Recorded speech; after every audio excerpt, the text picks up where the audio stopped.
Welcome to vTalkInsight, Risk Sentiment Daily for April 14th, 2026. Oil is back above $100. Geopolitical risk is flaring, yet equities are hovering near highs and volatility has slipped below recent peaks. Today we unpack how that tension between an energy shock and resilient risk assets is shaping the balance of risks across portfolios. Risk sentiment has tilted back toward a resilient but fragile risk-on stance. The S&P 500 gained just over 1% in the latest session and sits less than 2% from all-time highs, even as crude trades comfortably above $100 and Middle East tensions remain elevated. Volatility has eased back to around the high teens, well below the peaks seen earlier in the conflict. Beneath the surface, several forces are supporting this tone. Strong earnings, particularly in technology and capital markets businesses, together with AI and defense-related spending, are cushioning the macro shock. At the same time, institutional portfolios remain relatively defensive while systematic strategies are closer to neutral, so any incremental shift toward risk can still provide fuel for upside. However, the equilibrium is clearly fragile.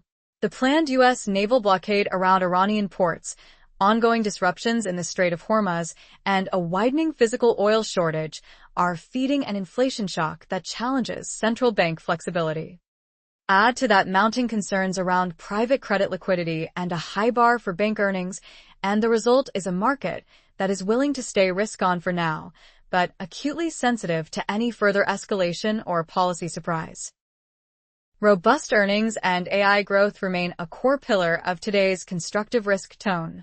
U.S. equity markets are being underpinned by strong profit margins and the absence of a near-term recession call, with several major institutions still projecting double-digit earnings growth this year and index levels that could push to fresh highs if that trajectory holds. Technology and AI-linked franchises are central to that story.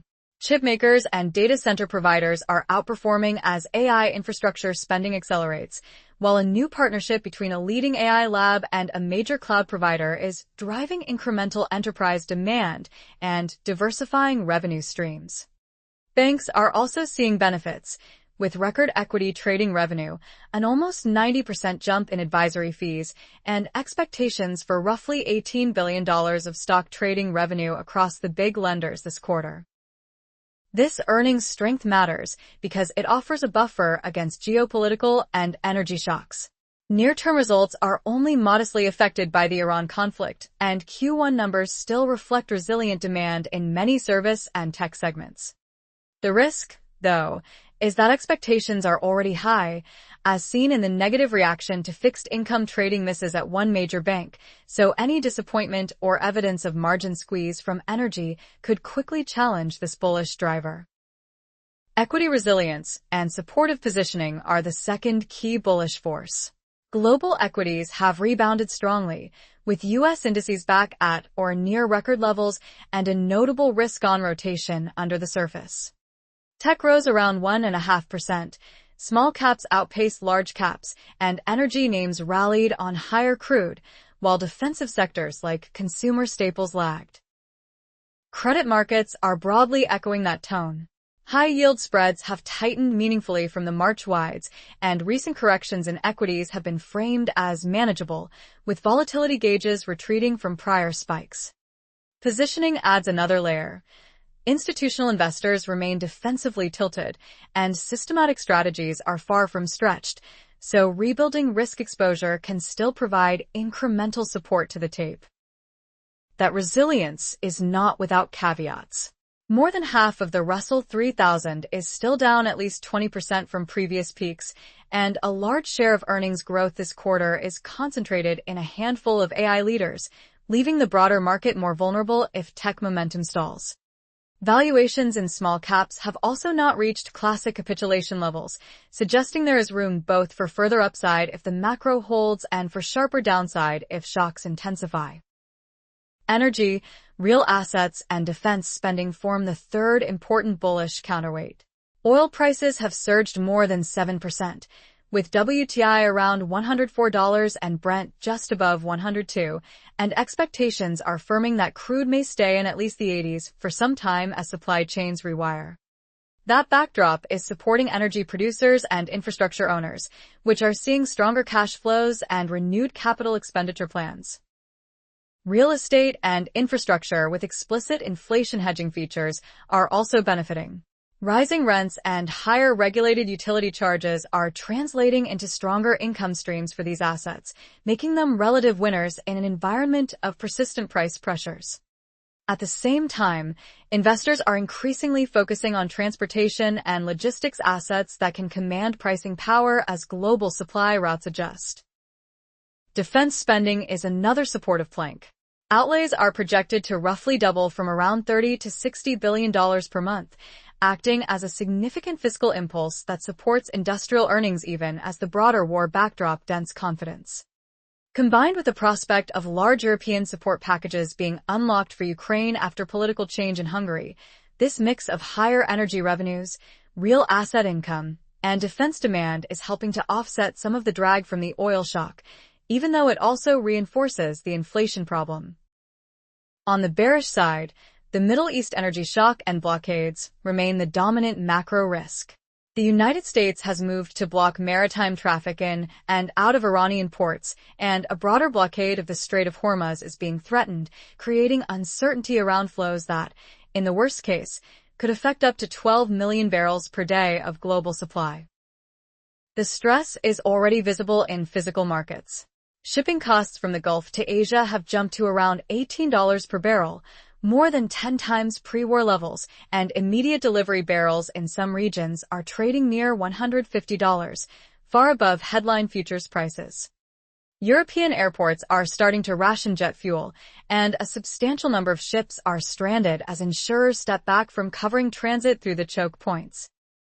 Markets are not fully pricing this tail risk yet. Oil above $100 still assumes disruptions ease within a month or two, but persistent blockades, Iranian retaliation against Gulf ports, or Chinese involvement if its cargoes are intercepted could all force a sharp repricing toward the $140 to $150 range referenced by some analysts. That would likely mean deeper equity drawdowns, more pressure on travel and energy-intensive sectors, and a broader reassessment of global growth. The second key bearish driver is the inflation shock and higher-for-longer rates narrative. U.S. annual inflation is already running above 4% and still accelerating, with the latest oil spike adding another layer to both headline and, over time, core measures. This is narrowing the room for central banks to ease. Expectations for Federal Reserve rate cuts in the second half of the year have largely evaporated, with some discussion shifting toward the risk of an insurance hike instead. Long-term Treasury yields remain volatile and are expected to drift higher as inflation risk premia rebuild, and there is concern the European Central Bank could make a policy mistake by hiking into an oil-driven supply shock. For portfolios, this combination is particularly awkward. Commodity-driven inflation shocks have been hard to hedge. Traditional recession protection via long-duration bonds has underperformed, and even gold has not offered consistent offset so far.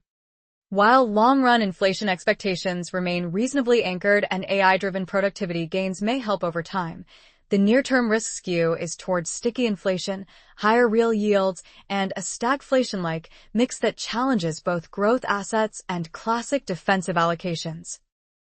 The third bearish driver is private credit and bank fragilities.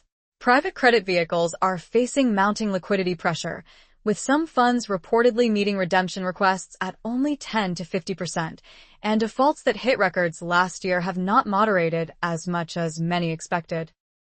What makes this more systemic is where the risk now sits. Insurers have raised private credit exposure to roughly 18% of their bond portfolios, while banks and business development companies have grown rapidly in commercial lending by moving riskier, less transparent loans off balance sheet.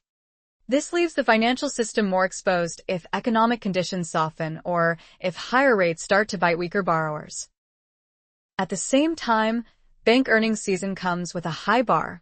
Large U.S. banks are entering results after one of their weakest first quarters since 2023, with volatility, AI-related concerns, and geopolitical risk weighing on valuations.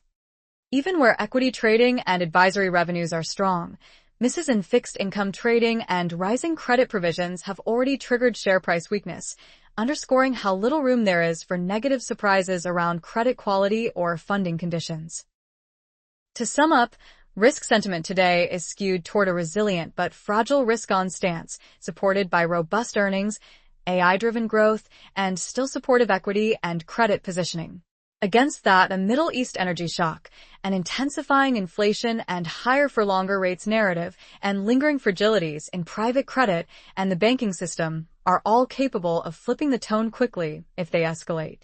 Watching how oil supply disruptions evolve, how central banks respond to the inflation surprise, and what bank earnings reveal about credit quality will be critical in gauging whether this balance can hold.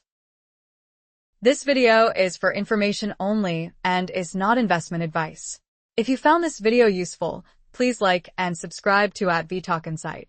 Alternatively, visit vTalkInsight.com to chat with our specialized AI market assistant and access the latest interactive market insights.